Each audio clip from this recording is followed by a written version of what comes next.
उज्जवल Bharat news crime special report पर आप सभी का नमस्कार। उज्जवल भारत न्यूज के क्राइम बुलेटिन में आप सभी का स्वागत है।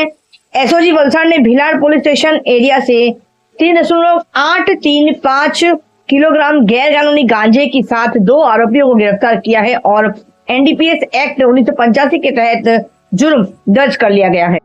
आपको बता दें कि सूत्रों से जानकारी के मुताबिक सूरज राधेश्याम कनौजिया, जिनकी उम्र है 21, भिलाड़ नवी नगरी का रहने वाला, नरोली फाटक के सामने, तालुका उमरगाम, जिला वलसाड़, मूल रूप से ग्राम पांडेपुर, जिला वाराणसी, उत्तर प्रदेश का निवासी, अपने साथी भावेश रामूभाई ढोड़ी, जिनकी उम्र 25, निवासी भिलाड़ बोरीगाम लेरू फलिया, तालुका उमरगाम, जिला वलसाड़, मूल रूप से ग्राम तांबड़ी आहिर फलिया, तालुका वापी, जिला वलसाड़ के साथ मिलकर भावेश रामूभाई ढोड़ी के कब्जे वाले मकान में अवैध रूप से गांजा रखता और बेचता भी था। दबिश के दौरान दोनों आरोपी मौजूद पाए गए और उनके पास 3.835 किलोग्राम का गांजा भी पाया गया और उन्हें जब्त कर लिया। समाचार अहमदाबाद से। अहमदाबाद में खाकी वर्दी की एक चौंकाने वाली घटना सामने आई है। मुझे 20 तारीखे વિજલપુર પોલીસ સ્ટેશન में ફરિયાદ દાખલ કરવામાં આવેલી છે और ફરિયાદ છે છેડતીની છે। એમાં એવું છે કે એલિકોન ટાવર વિશાલા ફસાઈ ગયો છે। સી બ્લોકમાં ફરિયાદી રહે છે એ સાંજે એમના મામાના ઘરે જવા માટે એ બ્લોકમાં લિફ્ટમાં બેઠેલા એ વખતે આરોપી અને બીજા 2-3 માણસો બેઠેલા અંદર હતા।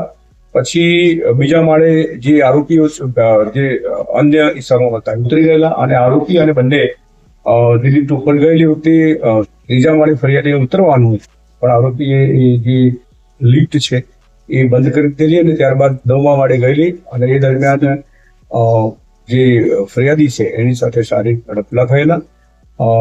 ત્યાર પછી 9મા માળેથી પાછી નીચે આવેલી અને એ જે 6થા માળે છે એ આરોપી ઉતરી ગયેલ અને ત્યારબાદ જે ફરિયાદી છે એને મામાના ઘરે વાત કરતા તેઓ 181 ફોન કરી બોલાવેલ અને ત્યારબાદ પોલીસને જતા પોલીસે ફરિયાદ નોંધેલી છે। આ કામે તપાસ ચાલુ છે। ફરિયાદ નોંધાઈ છે। આ કામે બરકતભાઈ ચાવડા કરીને છે, એમના વિરુદ્ધમાં ફરિયાદ દાખલ થઈ છે। હાલમાં સીસીટીવી ફૂટેજના આધારે પોલીસ તપાસ કરી રહી છે। બંને કોઈ પરિચયમાં હતા કે પરિચય થયો તો અગાઉ ક્યાંય કે એવું કોઈ તપાસ દરમિયાન જાણવા મળી છે કે એ હજી તપાસ ચાલુ છે, એટલે જે સાચું હશે એ તપાસમાં ખુલશે। આરોપીની ધરપકડ મળે છે શું કાર્ય અત્યારે જે સીસીટીવી ફૂટેજ આપ્યા છે એનો પોલીસ અભ્યાસ કરી છે। એ સિવાય પણ પુરાવા એકત્રિત કરી રહી છે અને ટૂંક સમયમાં જે હશે એ કાયદેસરની કાર્યવાહી કરવામાં આવશે। સર, ખાસ કયા પુરાવા અત્યારે કબજે કરવામાં આવે છે, કઈ દિશામાં તપાસ હાથ?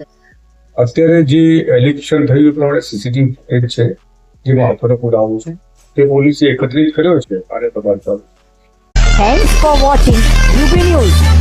Like and comment and don't forget to subscribe for latest updates. Subscribe our channel.